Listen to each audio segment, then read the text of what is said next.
everyone, welcome back to my channel. I know what you're probably thinking, probably like, wow, Jordan has really fucking given up on herself. I figured, why don't I just do my makeup when I talk about today's subject, because I kind of like doing something when I talk, especially when it's something like this where I don't really need visuals or anything like that. Today I'm actually going to be doing a video that I'm really excited to film. A couple videos ago I did my daily routine, and in that video I asked you guys if you were interested in kind of getting to know more about my personal life, more specifically like my past education, my past work experience, everything like that. And I figured, why not make a video? Why not spill the tea on my life? Since it is the end of the year, I figured, why not just kind of talk about my, you know, past. Something I really want to do in 2019 is start to produce more like vlog content, start to kind of let you guys in more on my personal life aside from just like my fitness life. Believe it or not, my life is not all about weight loss. I know that's the content I put on this channel, but since I do get a lot of comments from people kind of expressing concern, thinking that my whole life revolves around my weight, I've decided I want to do more, I guess, content just on my life, because I understand why people would think that. That's all I talk about on this channel. So next year I want to do more vlog content. I want to kind of step away from the sit down videos. Obviously I'll keep them. I do 2 videos a week, so I was thinking maybe 1 vlog, 1 more sit down video. But yeah, so I'm gonna stop fucking blabbing. I can't fucking see shit right now. I'm blind, so hopefully I'm in focus. If not, as I've said a few times on this channel, I do have 3 degrees. I have an undergraduate degree, a bachelor's degree, and 2 master's degrees. And basically, you know what, we're just gonna go for it. So I guess I'll just start with my undergraduate degree. So my undergraduate degree is a double major. It's in criminal justice and public policy and political science. And the school I did it at was the University of Guelph in Guelph, Ontario. So basically when I entered my first program, I really wanted to be a lawyer. I came to learn over time that law wasn't really, you know, I wasn't built for it. For many reasons. The main reason being that I'm just, and I don't know if anyone can relate to this, but I'm just too emotional for law. I'm a very sensitive person. How's my face? Okay. I'm a very sensitive person.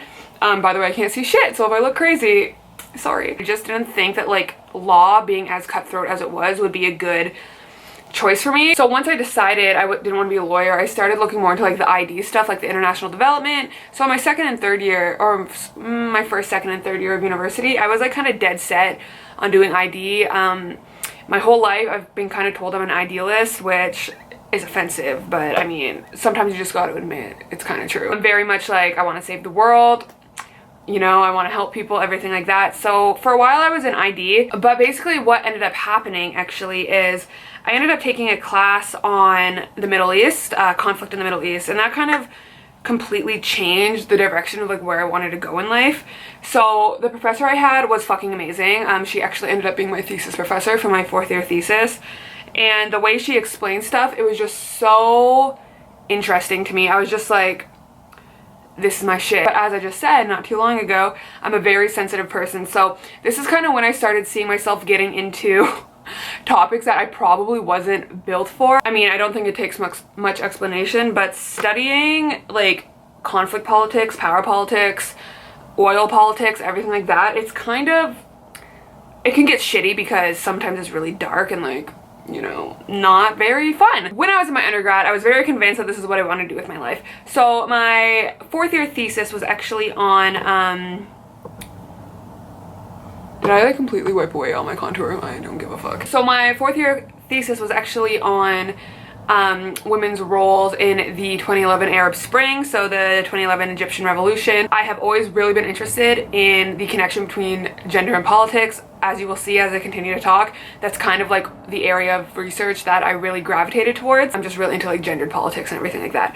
So that thesis was really interesting and I actually really loved it. I got to look at like the role of social media and everything like that, which, funny story, when I was in grade 12, a lot of people were actually really surprised that I decided to pursue politics, because I've always been so into computers and social media and stuff, which is funny because clearly we've done a, you know, 360. Here we are back in the social media world. I've just always really been into social media, and as you'll see, the main like 3, I guess, subjects of my research have been gender, politics, and social media.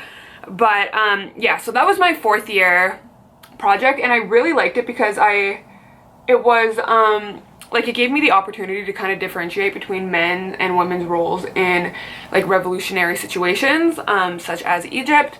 And I have fucking powder all over my face. And I just really enjoyed it, and I really fucking loved my undergraduate experience, the school, my friends. I still talk to all my friends, and it was just a really awesome time. And as someone who is a very admittedly a fucking loser and a nerd, I just loved school. Through my undergraduate, I also did a lot of competitive debating in the, you know, politics realm. I did a lot of Model UN, everything like that. And that was kind of, you know, the height of people yelling at me, calling me an idealist. Well, what you gonna do? But Model UN was also interesting because when you represent a country in Model UN, you have to represent like the beliefs and values of that country. So if I was ever assigned a country that I just did not fucking agree with, which did happen, it was like a very challenging but very rewarding experience to like argue the other side, which I think made me a better student and an overall better person, because I'm much better at like listening to other opinions now. But yeah, I did that a lot. And then also the final thing I guess I really studied in undergrad was, like I briefly said, oil politics, so petropolitics. I was very interested in exploring that topic because it is such a dominant topic in like political discourse, like global political discourse. But I was just really interested in kind of deciphering the Middle East role in that. I have done a lot of research on the Middle East. I'll talk more about it when I start talking about my master's programs, but I've just always really been gravitated towards the Middle East. When I was studying oil politics, I did a lot on rentier states, which basically means the country is completely 100% reliant on natural resources, or like one resource. Mostly in the Middle East, it is oil. And I kind of did the politics of that and kind of the downsides of that. So basically, I know a lot of people watching probably have said once or twice how much they fucking hate paying taxes. I've always said you should be thankful that you're paying taxes, because the alternative of not paying taxes is worse. And what I mean by that is in these rentier states where oh my god, I'm fucking this eyebrow up so bad. In these rentier states where literally they can completely run their entire country based on natural resources alone, and these natural resources have been claimed by corporations, government, royal families, everything like that, the people don't pay taxes. And the reason they don't pay taxes is because they don't need to, right? Because there's so much wealth coming from oil. But the problem with that is that when you pay taxes, your government kind of owes you at least some sort of accountability in terms of how they spend that money. So in Canada, for example, like we pay taxes, we have healthcare, we have maternity leave, like stuff like that, like social programs, everything like that. The problem with these countries is they don't pay taxes. So you probably guessed it, when you don't pay taxes, you have no say in how that money is spent. So as a result, a lot of that money is very, very like severely mismanaged, and the citizens see like absolutely fucking none of it. And that's why there's so much poverty, there's so much, you know, terrible shit going on over there. There's such a lack of education, everything like that. Yeah, so that was a lot of my research. I know you're probably like, what the fuck, why am I watching this video, what did I get myself into? We are only in the undergrad and I'm blabbing. But okay, we're gonna go into the first master's degree. So when I was in my undergrad, I decided I wanted to pursue conflict politics, as I briefly mentioned. So I went to my first master's degree, which was a master's degree in political studies and international relations with a focus on terrorism and conflict. And basically I did that program at Queen's University in Kingston, Ontario. And I really liked the program. Well, okay, I really liked the people. I met some of my best friends in that program. And I liked the program, but the program was it was just a lot. And what I mean by that is like, it was just a lot. There was about 500 to 700 pages of reading a week, on top of weekly assignments. Every essay when you do a master's program in like a subject like politics, every essay we submitted had to be 40 pages, plus our thesis, plus I was working. I was a TA, and while I was writing my thesis, I was working at Sephora.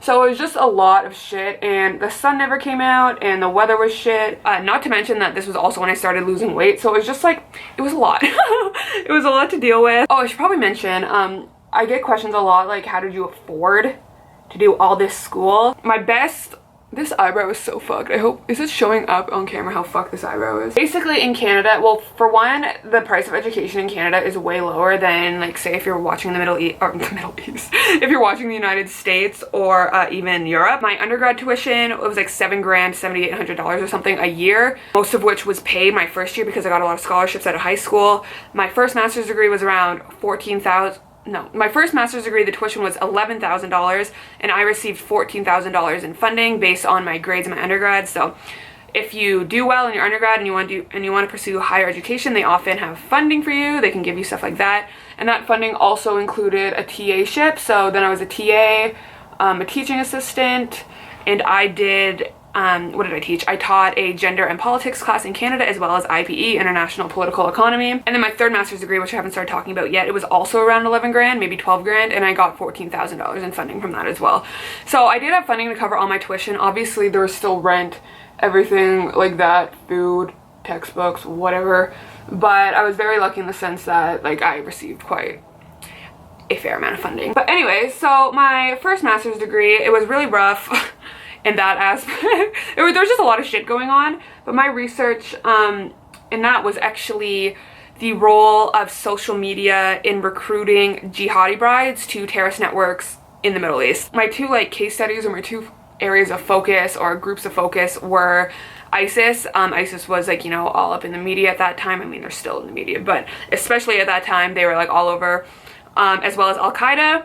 So I basically was looking at ways to prevent the recruitment of women, most notably European women, because at the time of that, and I mean, I'm sure it's still a big problem, but at the time it was all over the media, European girls were being recruited via Twitter, everything like that, to go over to the Middle East and be these jihadi brides for these extremists, these fighters. So I did a lot of that, and my research kind of focused on, like I said earlier, the gendered aspect of politics and power politics and conflict politics and everything like that.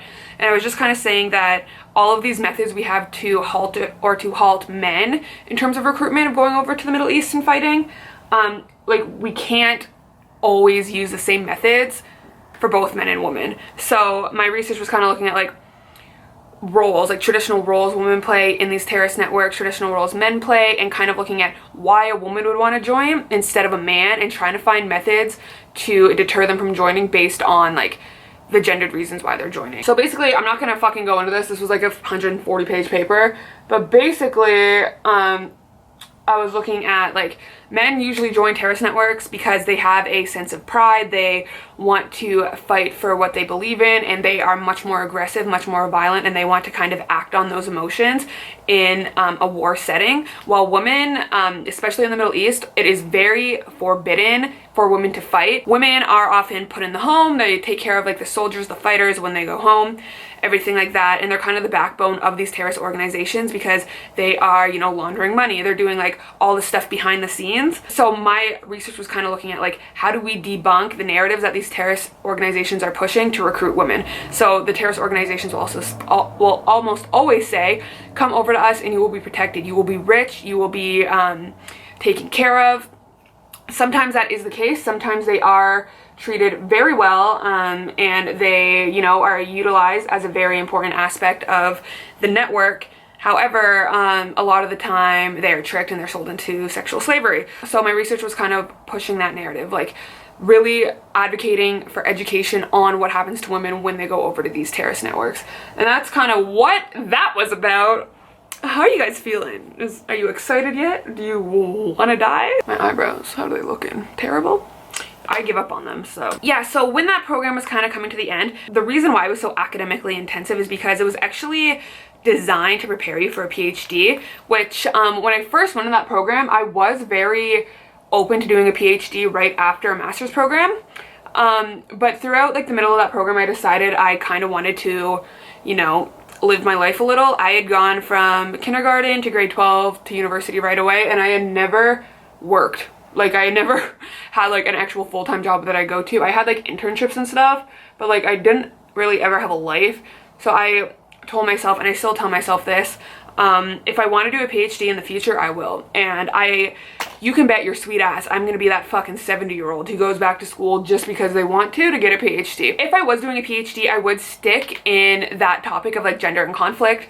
I find that like if I'm academically researching it, it is very interesting to me and I kind of get to choose what I research. I just decided I didn't want to pursue that as a job, basically because like I know what defense jobs looks like, and it's some dark shit, and it's some shit I didn't think I was emotionally prepared for.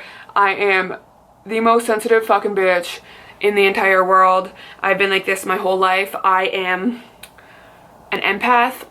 You know what these are? An empath. I cry at fucking everything. I am very deeply moved and affected by people suffering, which is why after this program I decided I'm gonna go back to my roots, which was my ID roots, my international development, my idealist roots, and I decided to do a program in political management which focused on Canadian politics. And the reason why I wanted to do that is because I realized I would much prefer to enter the world of like welfare policy, social policy, everything like that, policy that has a more direct impact on the citizens of where I live. And yeah, when I was in that program, all the research I did, I focused a lot on, like I said, poverty, homelessness, gentrification of certain areas. But yeah, so that research, it really allowed me to go back to my roots. Environmental politics, I didn't mention that, like environmental sustainability, everything like that. And that program was really fun because it was actually a professional program. So what I mean by that, so you guys, I just told you about how academic my first master's degree was. This one was professional, so it wasn't very academic intensive. It wasn't like reading thousands of fucking pages a month. It was more read a couple articles, come to class, do group activities, stuff like that, which is something I was not fucking used to and something that took me a lot of time to adjust to because I do not like relying on anyone. I am fucking crazy when it comes to writing. Writing has always been my best academic talent, writing and research. I can write very quickly and I can write, I'm gonna sound like an asshole, like, or like super pretentious, but I can write really well. Even if I don't know what I'm talking about, I can pretend. Like, I'm a good bullshitter. I ended up meeting some of my best friends in that program. Are you seeing a trend? I meet all my friends in school. I ended up enjoying that program. It allowed me to, one, learn more about like Canada's political landscape, which isn't something I really knew a lot about because I was so focused on international global politics. And that program actually had a internship. So the internship is actually the main reason why I chose that program, because like I said, I had never worked and I had just very academic experience, and it's very hard to get a job in the real world with only academic experience, which is why I always tell like students, keep your options open. Like when you're in school, try to find other ways to get your foot in the door, everything like that, because unfortunately like a lot of companies don't want to hire you based on your degrees. They want to hire you based on your experience. So that's the main reason I took this program. And with this program I actually got a really great opportunity to work in government. The thing with government is I really enjoyed it, and government is a very good job for a lot of people because once you're in government, like you are in government. You basically just move up the totem pole, and you have a very comfortable life with great benefits, everything like that. My problem was I felt like government really hindered my creativity and it was very draining for me. So I went in, I did the same thing every day. There was a hierarchy of, you know, who got to boss you around, everything like that. And it was just it just wasn't fun. And at that time I was like 23, 24. Yeah, I think I was 23 after my second master's degree. And I was just like, I don't want this. Like, like I am 23. I don't want to get stuck in this and live this life for the rest of my life. So basically what ended up happening was my contract ended right before I had my loose skin removal surgery. And instead of going back, I decided I was going to move from Ottawa. I was in Ottawa to Toronto, and I was going to try and find something else in the Toronto area. And like there just wasn't much that I was finding that I really wanted to do, that I could really see myself doing. I really wanted to do nonprofit. I wanted to find like a charity, something like that. It was just really hard to find anything that like I really aligned with, politically, morally, ethically, everything like that. So basically what I ended up doing is I was like, I have this really great setup right now on social media. So I was like, why don't I go with this and see where it brings me? I really wanted to see what I could do with my social media because I've always known my end goal is nonprofit. And like my thought process was, what better way to start a nonprofit and to like bring awareness to not like a nonprofit organization than to literally have a presence online where like thousands of people watch you. So that's what I started to do. I just like started doing videos, everything like that. My academic brain was not being stimulated enough, okay? It just was not enough for me to be happy in life. So what I ended up actually doing is I ended up integrating research back into my life. Okay, I can't do my fucking eyeliner like this, so I'm just gonna put my glasses on and do my eyeliner later. I started integrating research back into my life. So what I actually ended up doing, and a lot of you asked how I actually got this job, I started doing academic research remotely. So this was such a perfect opportunity for me because obviously I have like all the social media stuff that I do remotely. I just do it in my house, and it was great being able to do academic research remotely as well because I could completely work from home. So if you guys did see my other video about my daily routine, you know I work completely from home. What my job is I am an executive research assistant. So I was hired on by an old professor actually. So he has a very comprehensive research project going on that he needs a lot of help with. The due date is next August, so we are going to be working on this for like over a year. Not over a year. Somebody can't do fucking math. It is truly what I fucking love. I read, I dissect, I translate into more digestible information, everything like that. For people asking how I got this job, I got this job because I had a good relationship with the professor. And when students ask me like my best advice for them going through school, my advice is always to talk to your professors. They're there for a reason. They have office hours for a reason, and there is nothing wrong with going in to ask a question and then trying to develop more of a personal relationship. I mean, at the end of the day, it's always a professor-student relationship. You can't like hang out outside of school. You can't you know, be best friends, but you can develop a connection with the professor. The professor I work with now, we actually started talking because I had gone to his office hours to ask him a simple question. I wanted to introduce myself, you know, be on his radar like fucking nerds do, and we connected instantly because his daughter's name is Jordan as well. I literally emailed him, and it just so happened that he was starting a research project on shit that I love: social policy, parental leave policy. But yeah, I just want to thank you guys so much for watching this video. Please remember to like, comment, and subscribe, and turn on that post notification bell because it is almost January 1st, and let me tell you, for the resolutioners, I am going to be having a lot of valuable content for those fitness goals, all right? So thank you guys so much for watching. I am so happy I had the opportunity to talk about myself more, and I will see you in my next video. Sorry I look like this the whole time. Bye.